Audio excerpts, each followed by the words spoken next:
and welcome to Bonchon Bite-Sized K-Drama Reviews. My name is Shannon, and today I am going to be talking about what might just be my favorite Lee Jun-ho drama, Just Between Lovers, or as it is sometimes known as Rain or Shine. This drama ranks high on my list of favorite dramas for a number of reasons. I'm hoping for this spoiler-free review to be the thing that convinces those of you who haven't watched it yet to give it a try. Afterwards, head on over to the How I Met My K-Drama podcast and listen to Sarah and I do a deep dive where we talk about everything that makes this drama so remarkable. Since this drama is known by two different names, side note, how annoying is that? I am going to refer to it as Just Between Lovers. The drama was released December 11th, 2017 to January 30th, 2018, and it aired on JTBC. In the US, I was able to watch it on Viki, but it is also available on Netflix.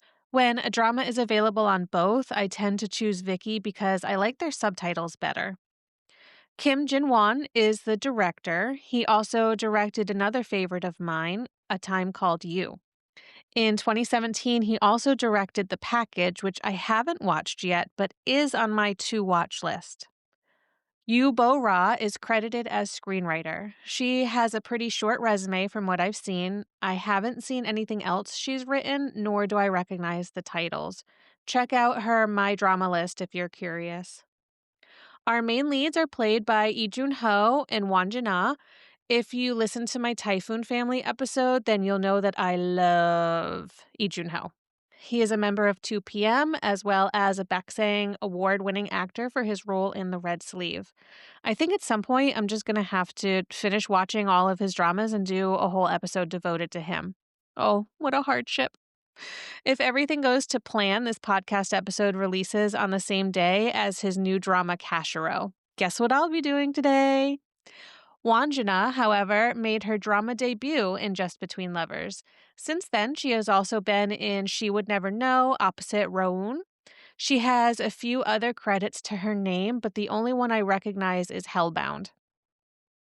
Lee Ki-woo plays an architect with a connection to the building collapse. You may have seen Ki-woo in The Trunk, where he has a small role as an ex-fiancé, but many people will recognize him from My Liberation Notes as a single father.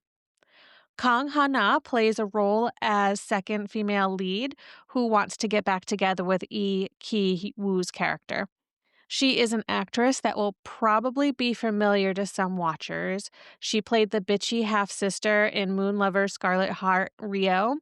She also played a pretty bitchy sister in Startup 2. Or maybe you'll recognize her from My Roommate is a Gumiho, where she plays a Gumiho, although not the one referenced in the title. And finally, maybe you saw her in the 2025 drama Bon Appetit, Your Majesty, where she played a bitchy concubine. She may be a bit typecast. I also want to shout out some of the supporting character actors. Na Moon-hee was recently in When Life Gives You Tangerines as A-sun's grandmother, but also has a boatload of credits to her name as well. An Na-sung, who plays Moon-soo's father, was recently in Haunted Palace and has popped up in a ton of other dramas too. Kang-do and Moon-soo are strangers who survived a catastrophic building collapse when they were teenagers. The event left them physically scarred, emotionally traumatized, as well as burdened with grief and guilt.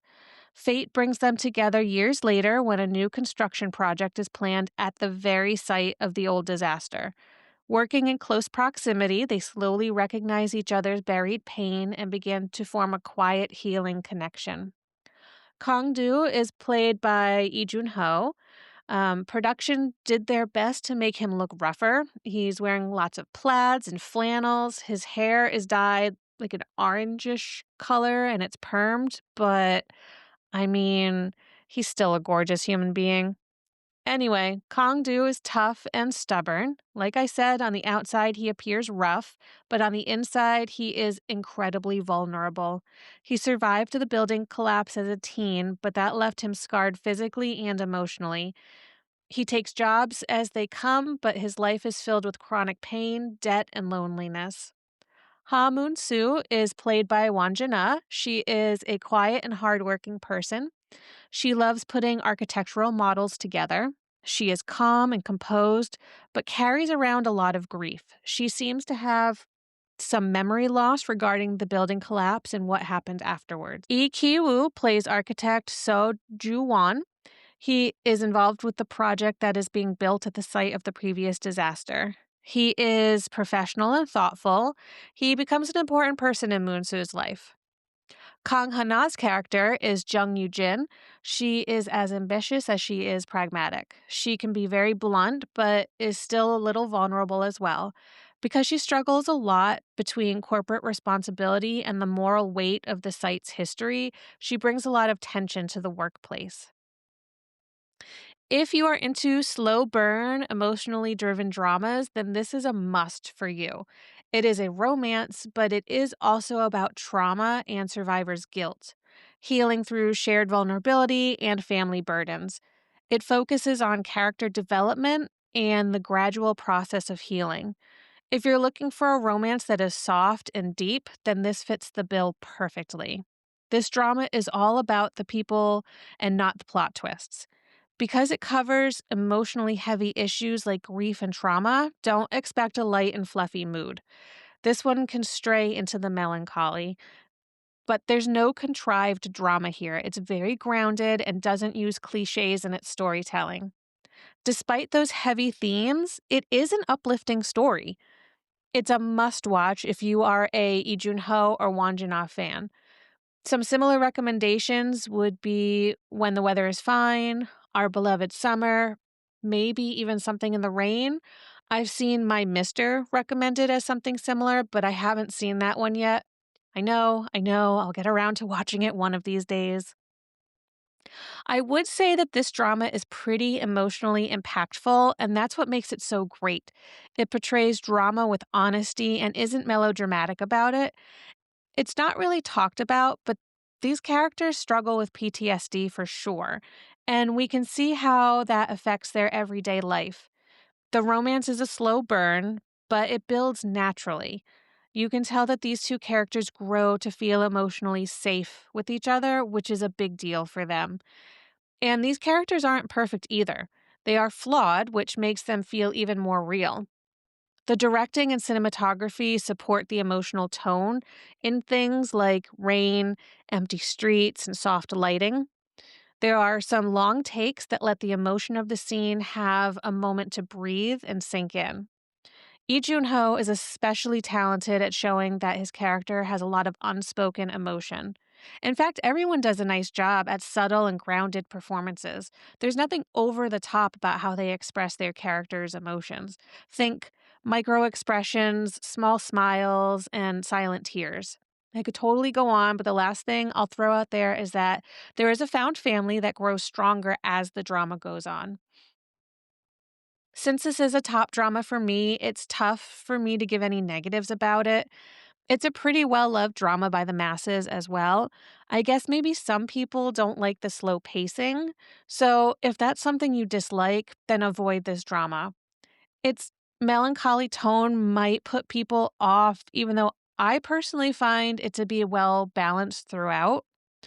The ending felt a bit rushed for people, and there is something that came up that some viewers didn't like. If you want to hear more, then Sarah and I get into it in our discussion on the How I Met My K Drama podcast. This isn't a trope heavy drama. However, there is a childhood connection, but not really, because their backstory isn't just a way for them to have met in the past. Um, it shapes the entire drama. What happens in their connection is like the basis for the whole story. And I have mentioned that the romance is a slow burn. We have a complicated parent child relationship with some breadwinner pressure on Moon-soo. We have some business bigwigs who prioritize money over people. We have a broken but kind archetype. What you won't find here are love triangles, evil exes, and no unrealistic coincidences. You'll find some product placement, although it's a little bit more subtle. There's the requisite Subway sandwiches, of course, and it seems like there was some PPL for Moon-soo's coats, but I don't know which brands. But for a poor girl, she sure has a lot of coats. Some other standard K-drama tropes found here include a piggyback ride, back hugs, with one involving sharing a coat, and fixing a boo-boo. I love this drama so much. I feel like I laid out a pretty good case for it, right? Go watch it. Keep a box of tissues handy, but a good cathartic cry is good for everyone, right? Yeah, I'm giving this one 10 out of 10 finger hearts. No one will convince me otherwise. I think that wraps it up for me. Once again, head on over to the How I Met My K Drama podcast for a deep dive on Just Between Lovers. Thank you for those of you who have rated this podcast. If you're on the Spotify app, you can do this on the podcast page. Tap the three vertical dots, which bring up a menu, and select Rate Show. In the Apple Podcast app, search for the show and go to its page. Scroll down to the Ratings and Reviews section, tap a star to rate it. I'd also love to know where I can connect with listeners online. As always, thanks for listening. I'll see you in the next episode. Until then, if you'd like to share your thoughts, opinions, and suggestions for future episodes, you can find me on Instagram at Banchan K-Drama Pod. That's BANCHANKDRAMAPOD, or email banchanKdramapod@gmail.com. Thanks so much. Bye.